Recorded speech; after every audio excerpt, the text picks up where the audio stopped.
Yeah, record on this computer. Okay, we are recording. Okay. Good evening, ladies and gentlemen. So thank you so much for coming.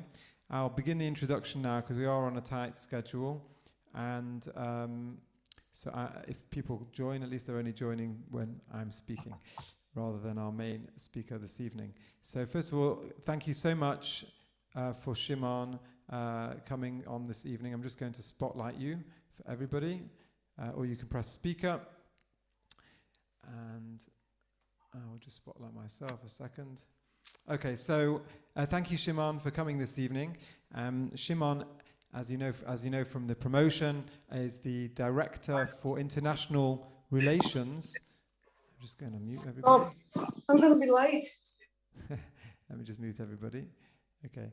Shimon is the Director for International Relations for the Simon Wiesenthal Centre. Simon Wiesenthal passed away about 15 years ago. It's the Simon Wiesenthal Centre, of course, is accredited and endorsed as an NGO and runs on a number of platforms involving antisemitism, promotes Israel as well in that context, as well as a number of other educational and Holocaust remembrance aspects to its charitable goals.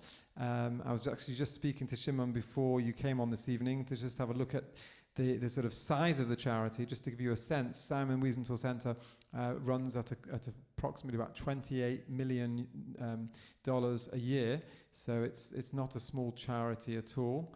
And we're very, very excited to hear Shimon speak and tell us about current developments, as anti-Semitism, as we know, has not gone away. We've experienced issues of this in our own country, in Britain, whether it's issues in the Labour Party and beyond that. So we'd like to thank Shimon again for coming. And can you hear me, Shimon? You can hear me. Oh, I need to unmute you. Okay. I'm going to unmute you. And you need to press unmute. I'm going to remove my spotlight. Fantastic. And welcome, and thank you for coming all the way from Tel Aviv through cyberspace.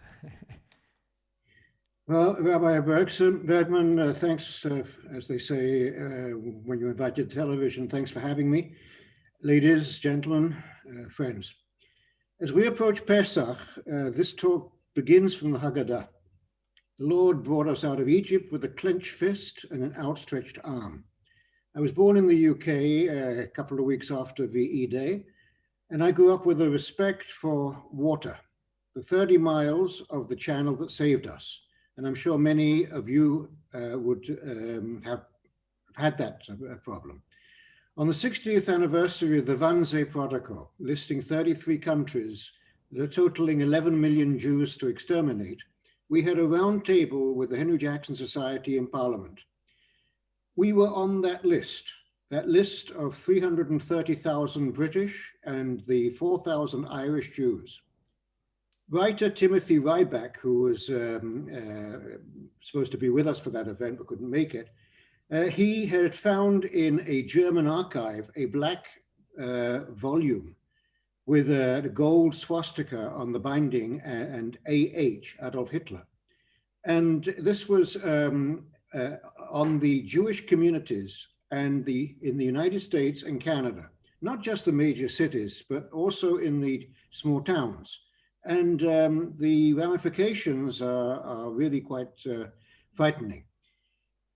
An alleged Directive 11 of the Argentine President Perón planned for concentration camps in Neuquén, a province in Argentina. Of course, it was never realized.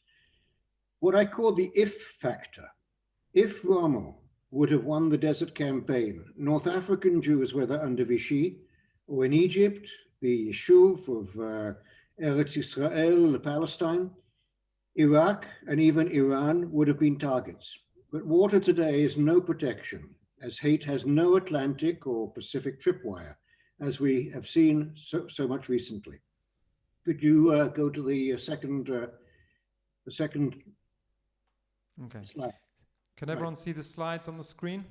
Yes. You can see the slides, so we're going to go to the second slide. Okay. Well, that's the first slide on Wannsee, and and the list. Go to the second. No, that's the third. Sorry. Yeah, okay, second. Right, next one. Rabbi, thank you. Okay, I opened our Paris office of the Simon Wiesenthal Centre in 1980. On the eve of Sukkot, I visited a prominent Israeli journalist whose name was Tamar Golan, who was living on the corner of Rue Copernic in Paris, and she had a house guest. Aliza Shagrir, the wife of the Israeli cineast Micha Shagrir, had just arrived from Israel for the weekend. Aliza asked Tamar, "Do you need anything for dinner?" She said, "Oh, a few dates, figs. Go down with Shimon. He will show you the fruit shop near the synagogue." At the corner, I wished her Chag Sameach. I continued straight.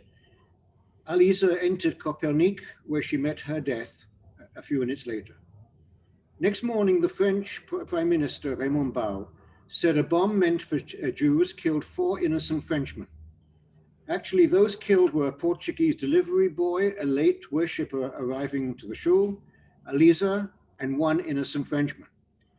Giscard d'Estaing, the president, in March of the next year, he said, "I lost my second turn to be president at Copernic because he was on a hunting weekend and he didn't deign to come back to Paris." Copernic launched 2 years of terror, 73 shootings and bombings of Jewish or Israeli targets across Western Europe, among them 29 in France. It ended with the Goldenberg restaurant massacre in the Jewish quarter of Paris in August 1982. Why did it end?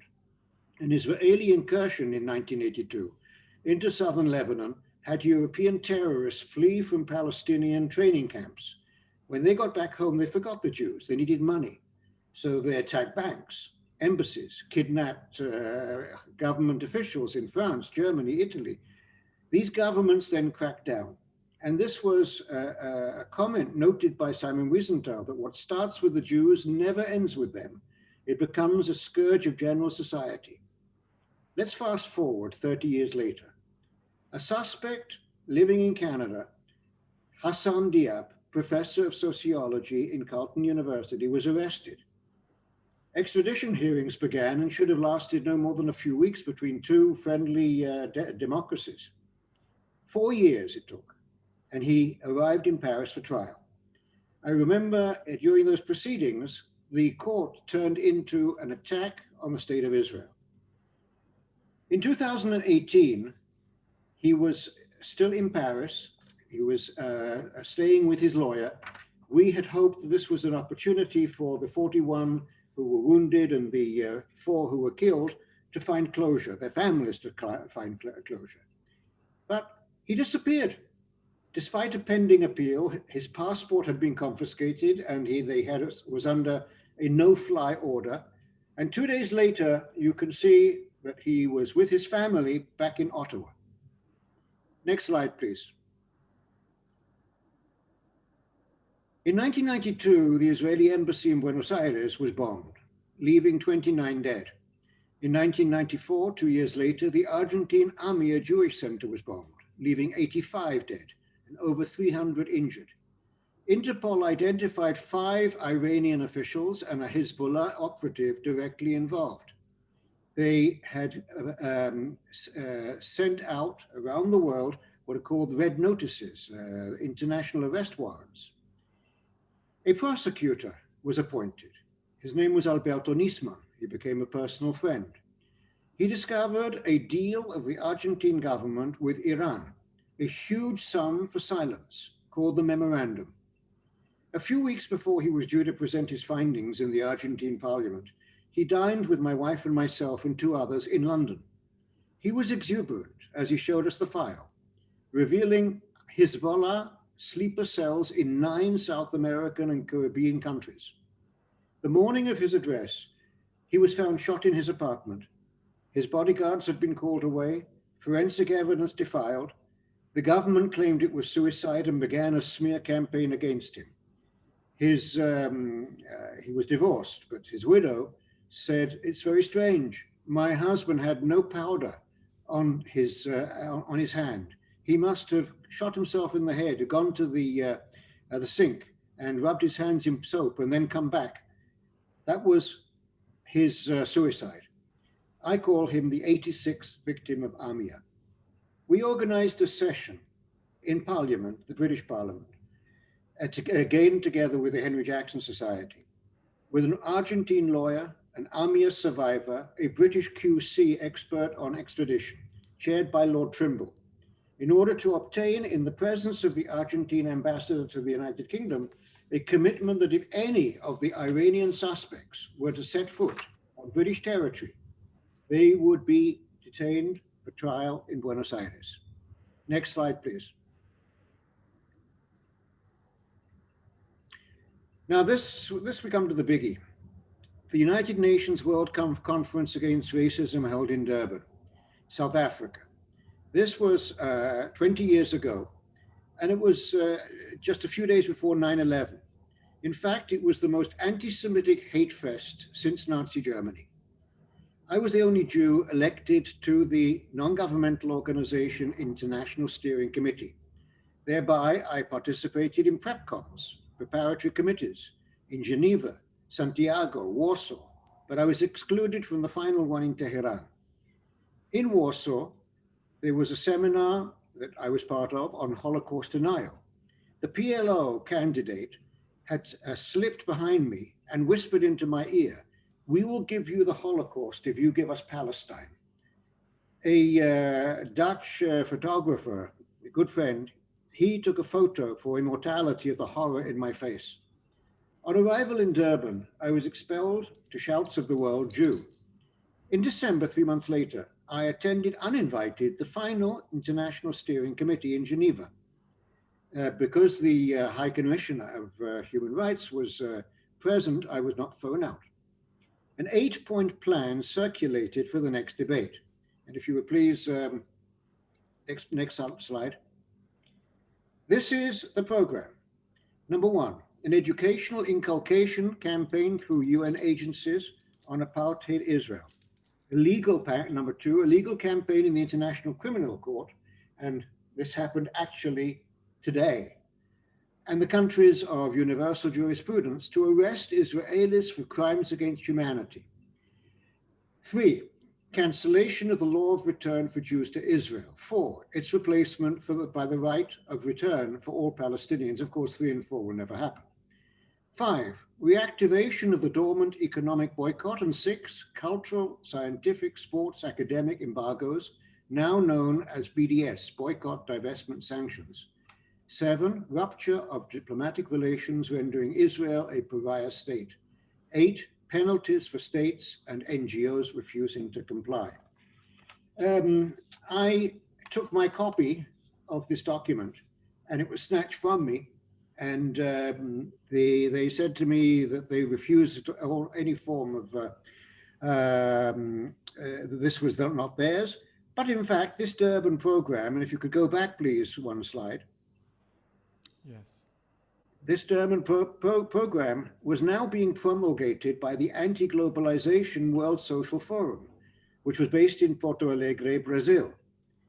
I and my assistant, we stood in the stadium, which was decked out in banners, where no Jews, Nazis, Yankees, no more chosen peoples, whatever that may mean, with 76,000 young people from all over the world, or 100 countries at least, screaming, "Viva la Intifada Global, long live the global Intifada." Not a very pleasant atmosphere. It was there that the BDS campaign was planned. Each year we would learn the forthcoming campaigns and calendars to harm Israel, and by association, world Jewry. For example, an early warning meeting of the flotilla to Gaza. Durban 2 in Geneva in 2009, and Durban 3 in 2011, New York. Both were opened by then Iranian President Mahmoud Ahmadinejad, who was no Jew lover.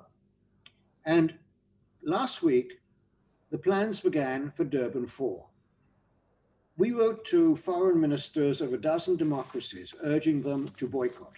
And amazingly, just before starting this program with you, I received an answer from Spain, not from the foreign minister, but from the opposition party, the Partido Popular, asking a question in Parliament based upon our work. The book of Amos, as the rabbi would know well, stresses the 3 sins of Damascus, and the 4th, which would see no reprieve. So these 3 sins, Shlosha Peshaim, of not Damascus, but of Durban, we certainly hope that this is brought to a rest. Next slide, please. The next one. Yeah. Okay, Charlie Hebdo. I'm sure all of you remember that. January 2015, the murderous assaults on Charlie Hebdo and also the kosher supermarket, which resulted in 17 dead. But here hangs a question. If there had been only the Jewish target, the supermarket, would millions have marched and over 50 world leaders convened in Paris? Or would it remain one more in the litany of anti-Semitic attacks? I unfortunately believe the latter. But they marched and we joined them under a Wiesenthal Centre balloon. You can see the balloon, which says, I am Charlie, I am police, I am Jew. And the Charlie Hebdo had cartoons on Muhammad. That was the reason for the attack. But it also often had anti-Semitic cartoons. Jews, however, counterattack through the law courts, not with Kalashnikovs. Next slide, please. We are the only Jewish organization to go low-tech. The rest are high-tech, but low-tech. We also have high-tech in Los Angeles. Monitoring each year 7 Arab book fairs and also the Fair of Fairs in Frankfurt. We gave a most offensive stand award. It went last year to Iran for children's books, children between the ages of 4 and 7, extolling young shahada, suicide terror. Could you go down to the next one, please? By the way, all of these Arab book fairs, we hope, and we're waiting to see, that the Abraham Accords will have sort of brought at least some type of control on this type of anti-Semitism as we go through the year. One important, well, this is the Frankfurt Book Fair. Next one, please. Yes, I was invited to I-24 on a program exactly on, for example, the Doha International Book Fair, which we expected because that's in Qatar, which is certainly no friend. Next one. There's no picture. Nope, there's no picture. Strange. Maybe this one? Very strange. No, we'll go back to it and I'll explain the picture. This is, we found this on the Lebanese stand in Frankfurt. And Lebanese stands are often a front for Syria. This indeed came from Syria, but it's called the Burak Wall. I don't know if any of you know who was Burak and which was the wall. Burak was the horse on which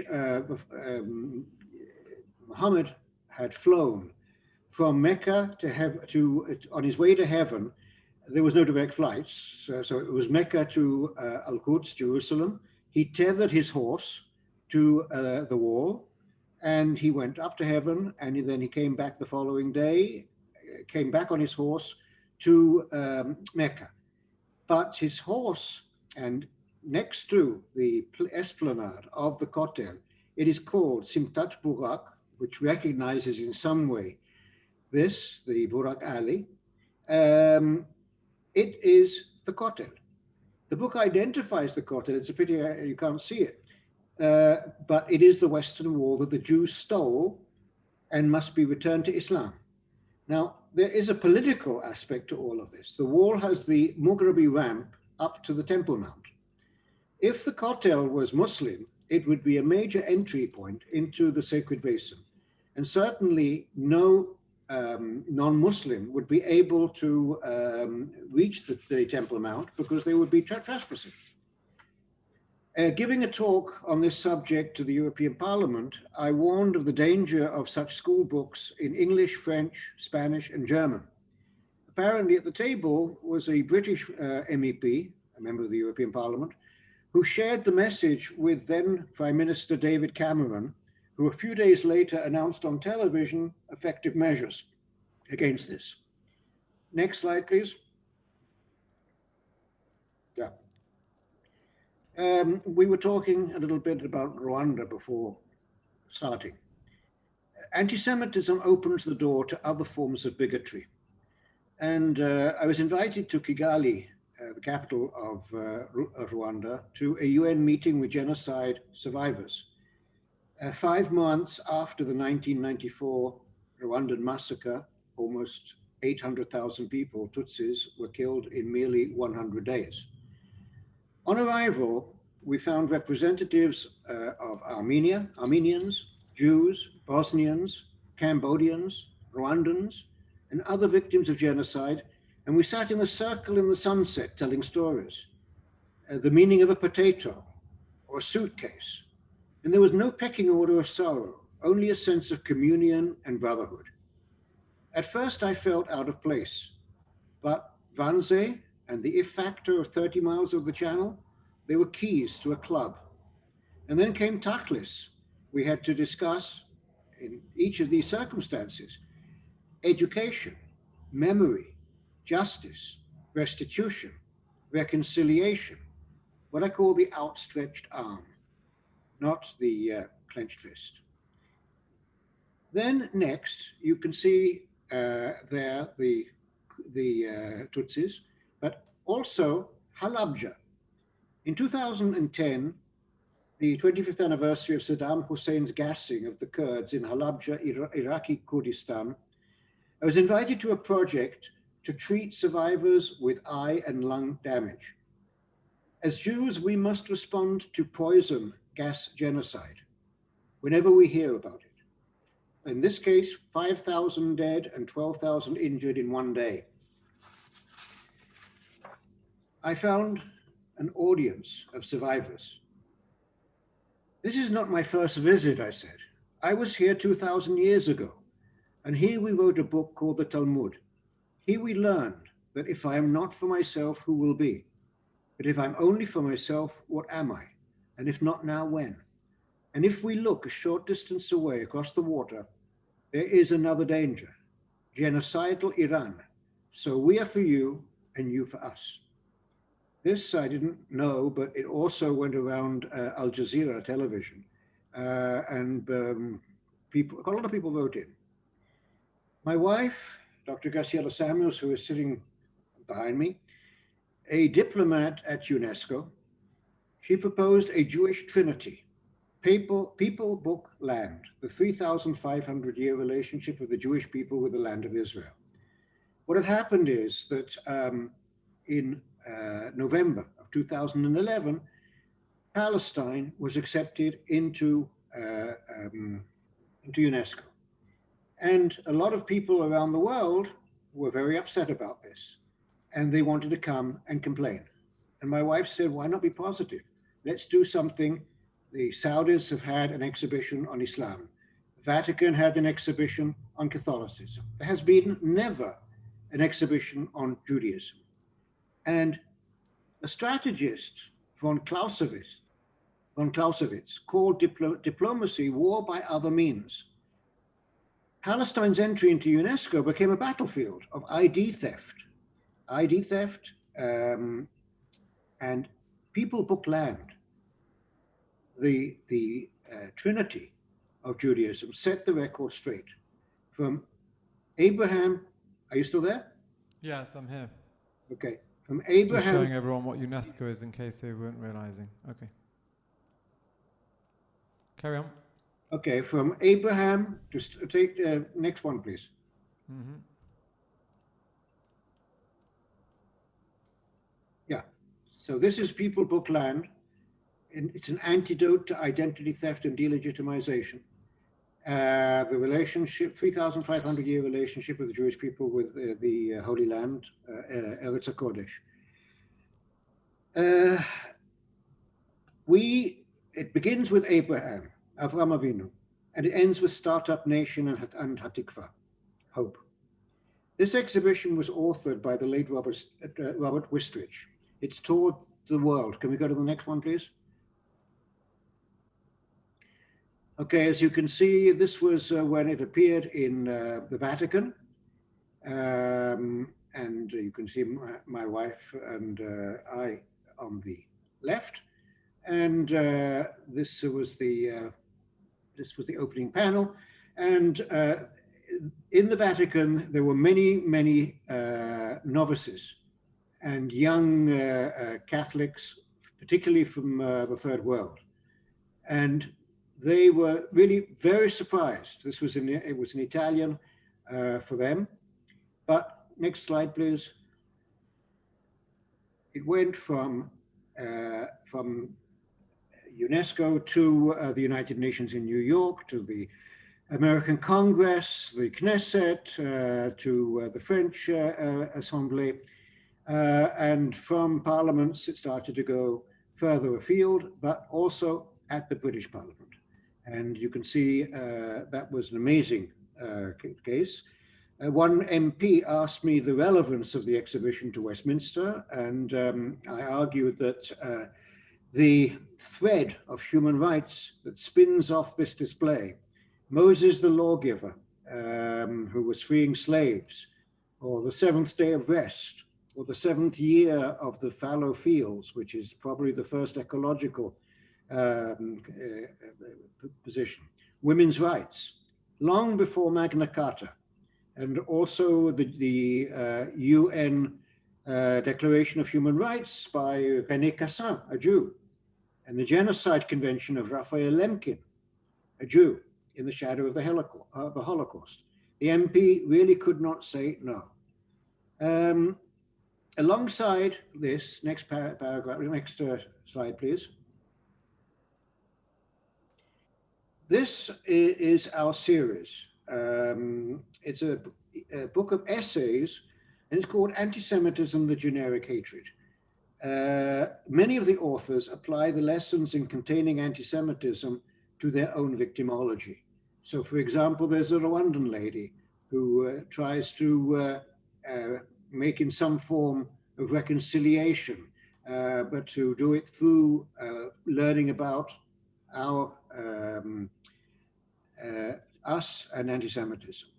So the English edition won the New York Jewish Book Award, and there are now also French, Spanish, Russian, and Arabic collections. Each of these regions, regional linguistic regions, they have the core essays, and then they have essays relating to anti-Semitism in their own region. And the Arabic was perhaps one of the most difficult. Unfortunately, its editor, S.D. Webman, who was a professor at Tel Aviv University, passed away only about 2 months ago. So basically, we walk along a pathway of history, passing signposts to a clenched fist and a fast an outstretched arm. As lavadad yishkon, ghettoized, a people that dwells alone, or or legoyim, a light unto the nations, let the latter always prevail. Thank you. Please feel free to write to us. Okay. Thank you so much. Give me 2 seconds. I'm just going to stop the share and put into gallery view. Hold on a second. If I could just, moment, adding spotlight. Thank you so much, Reb Shimon, for this very, very interesting talk. I'm going to open the floor to questions. Just before I do, just to say a couple of things. We're coming up to Pesach, and of course, that was the beginning of the Jewish story, the beginning of the Jewish people. And anti-Semitism, we're taught by our sages, actually began 49 or 50 days after Mount Sinai, after the coming out of Egypt, with the Torah being given at Sinai. The Talmud sees a phonetic equivalent between Sinai, which is the name of the mountain, and Sinah, which is, of course, the Hebrew word for hatred.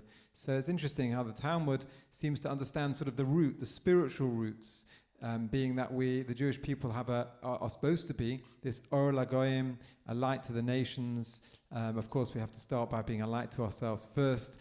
This is not about elitism or anything, but the Talmud seemed to understand the spiritual roots of anti-Semitism, being that we are a moralizing force, and this can create tension and resistance in the world at large. I don't know how you might think of that perspective in terms of the work that you've done.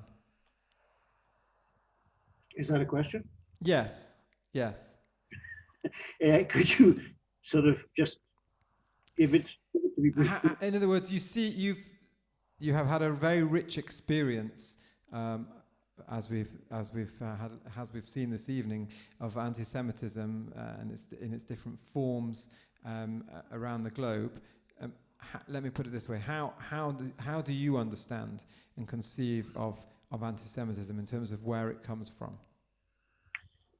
I think we've learned an awful lot in the pandemic, but I have for a long time said that anti-Semitism is a thermometer. It's more like a drop of mercury. When it's cold, it's flat on your hand. And as soon as it heats, it rises and it mutates.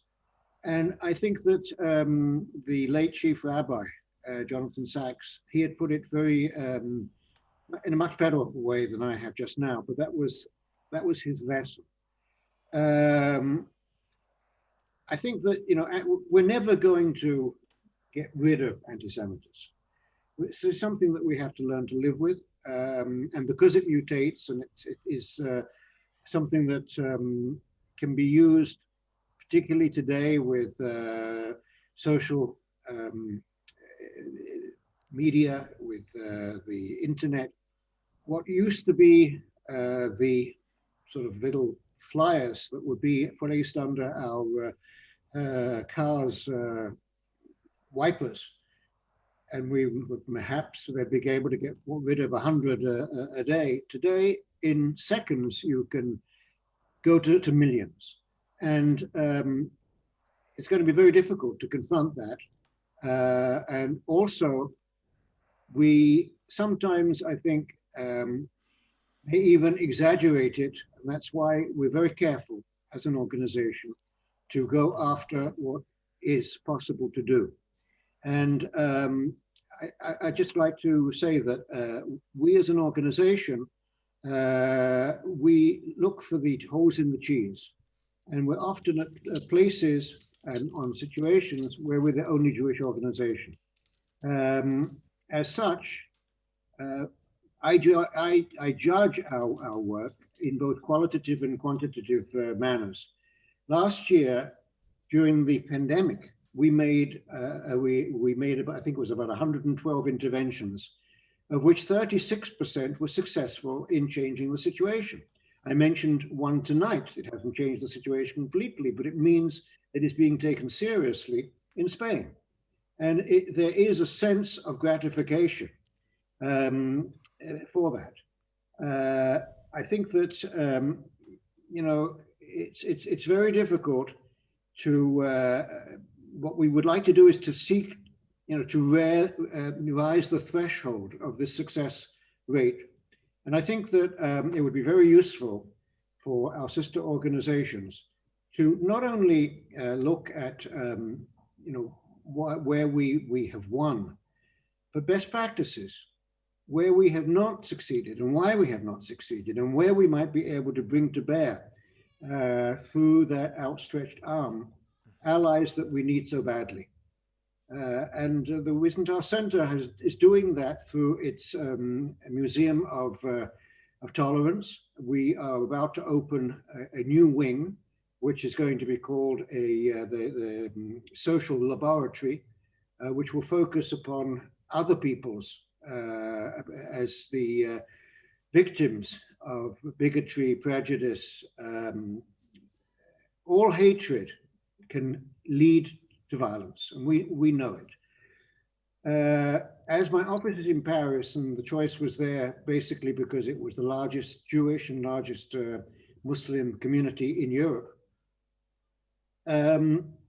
it was very interesting to see the development and the need for us to sort of reach out.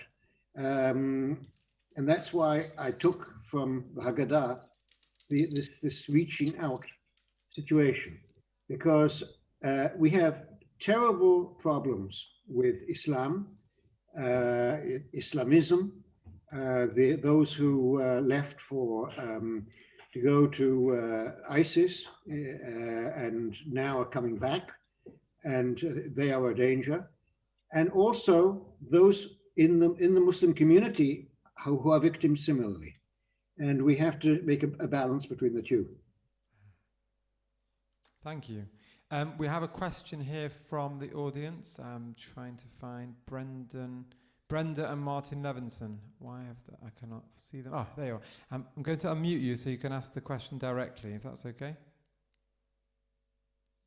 You need to unmute yourself, Martin, you need to unmute yourself. Okay. You would like to ask a question? Yes. There's been a bit of a hoo-ha in the press about whether or not Jews are an ethnic minority. Mm-hmm. I'm a bit confused. Are we? Aren't we? Does it matter whether we are or we aren't?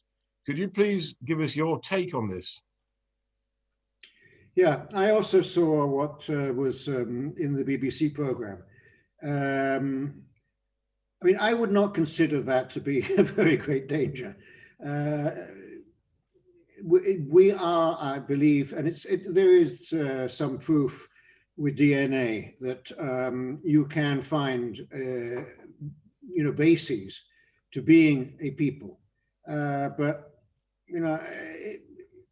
ethnic, religious, I think that we can go above that as Jews, and we can work it out for each other. I think we have just too much in common, and most of it has been of libel, blood libel, and anti-Semitism. Of course, we have to fight anti-Semitism. It doesn't really matter if we fight anti-Semitism religiously or ethnically or whatever way we need to do it. The BBC, I think, can be accused sometimes of saying wrong things, inviting wrong people, and we have to, I think, bring it to their attention. This one, I wouldn't be concerned. Thank you. Do we have any other questions from the audience? No more questions from the audience? No more questions. Can I make one final, to end on a sort of happier note? There was a pastor, an evangelical in Texas, and he, for some reason, he said in his Sunday broadcast, it was a television program, he said, God does not hear the prayers of Jews. His ear is not so made to receive it. And of course, a lot of people went around shrieking Gewalt, and how can one even say that God has a defective ear? And what we did was, we have rabbis in our organization, and so they called Pastor Bailey with some of his leaders to come to visit them, and for lunch. And over lunch, the question was put, have you ever been to the Holy Land? We call it Israel, you call it the Holy Land. And they said, no. Well, why don't you come with us, and we will show you what's important for us, and you'll show us what's important for you. And towards the end of the visit, the pastor turned to the rabbi and said, here we are at the edge of the Sea of Galilee. This is a very holy place for me. My Lord walked on these waters. It would make me the happiest man in the world, Rabbi, if you would let me to baptize you. And the rabbi looked and shot straight back. No problem. 5 minutes after you allow me to circumcise you. So, if we can create some humor in the situation, I think that is the greatest mitzvah. If you wish to, talk about something else, I could tell you one final anecdote. We have another question that's coming. Do you think anti-Semitism is growing in the USA? But just before you answer that question, which is a pretty important question, given that just under half of the Jewish population, Jewish people live in the United States of America.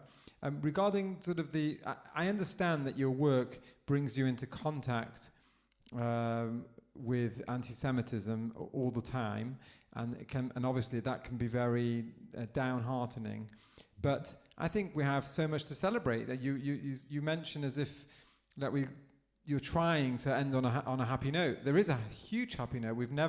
The Jewish people have never been in a situation, we've always had, since I mentioned from the beginning, anti-Semitism, even pre the Torah being given. It's always accompanied us on our journey.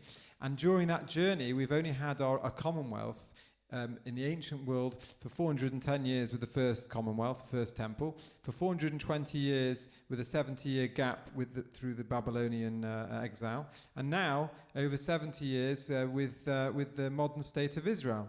So we surely have so much to celebrate. As you mentioned before, Israel is described as the startup nation, and we have an actual state with an army, with Hashem, God has given us the ability to reach out to help brothers and sisters and Jewish people all around the world. And as we know, and as has been implemented and executed numerous times by the State of Israel through its agencies such as the Mossad, they have a very long outstretched arm with which to save Jewish people and sometimes, where necessary, doesn't always go perfect, but where necessary, to administer justice in the world to ensure that Israelis are prevented from further, and Jews around the world are prevented from further attacks. That should be a cause for celebration.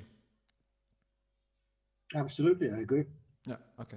So do you think anti-Semitism is growing in the United States of America? And we'll end on that question unless any further ones come in. I mentioned the tripwire. United States used to talk about the European tripwire and the fact that it will take time for the scourge in Europe to reach their shores. This is the example of what I was trying to make, and that is, in the USA today, anti-Semitism is growing apace. It's growing apace also on the physical level, because anti-Semitism, which would come from the extreme right, Ku Klux Klan, etc., it was problematic, and it was to some degree dangerous, but not super dangerous. Today, it's now super dangerous. We've seen bombings. We've seen another difference with Europe used to be that in Europe, the privileged victim of terrorism were the Jews. In the United States, the Jewish terrorism against Jews was minimal, in part of the generalized form of terror. What we see today, for example, in France, is that for the terrorist, he has a consortium of targets, going from anti-American, anti-European, anti-women, anti-gays, anti-moderate Muslims, anti-Christians, you name it. And it reaches a point where there's no discrimination anymore. He'll go to the Bataclan theater and he'll throw bombs, and he doesn't mind who they hit. But when it comes down to it, they will come back to attacking Jews. So this is, and this goes in waves. I mean, I don't have time, because there would be time for another Zoom, but I used to point out the waves that terror took in Europe. I think that, is there any other question? Because I'd like to give you one last example, which creates a situation which is more grammatical than anything else. But are there any other questions? You give us your example, your final, yeah. Okay. In 1993, the Protocols of the Elders of Zion, which is probably the best known defamatory libel against the Jews, and certainly it was something which was done at the order of the Tsarist police against Jews. There was a defamation suit in a Moscow suburb of Cheremushki. It was a very small suburb, but a very important case because Pamyat, which was an extreme right, but also Stalinist movement, Pamyat had sued the Jewish newspaper for defamation, for having them on the question of the Protocols of the Elders of Zion. The judge called for expertise, and I was one of the people who came in together with my colleague, Rabbi Cooper from Los Angeles, and she called for a historic, legal, and various other forms of reports on Semitism. And we were sort of an unofficial amicus curiae, a friend of the court. So I advised her that the problem is not Semitism, it is anti-Semitism. And her answer was then, why do you have a hyphen between anti and Semitism? And the S is a large S. And I said to her, look, in this small court, in this small suburb, this is the place where the Protocols of the Elders of Zion were written, and they went around the world. You have an obligation to history to take a decision on this case. She took that to heart. She made a decision, but she asked us to take away the hyphen. Well, I don't hyphenate the word anti-Semitism anymore. And I think that with the IRA definition and the importance of the IRA definition, I find it very strange when each time I look at it, and I find that hyphen there. Think about it. Thank you so much. On behalf of the St. Anne's Hebrew congregation, let me thank Shimon again for his time.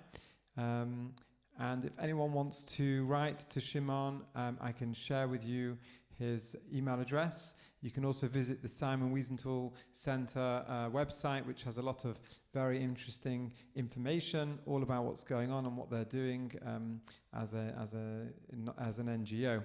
We wish you Hatzlacha Rabbah in all the work that you're doing, and you should go Mechael Echoel from strength to strength. And please God, we should see the dampening down and the diminishment and the dilution of anti-Semitism around the world, wherever it is.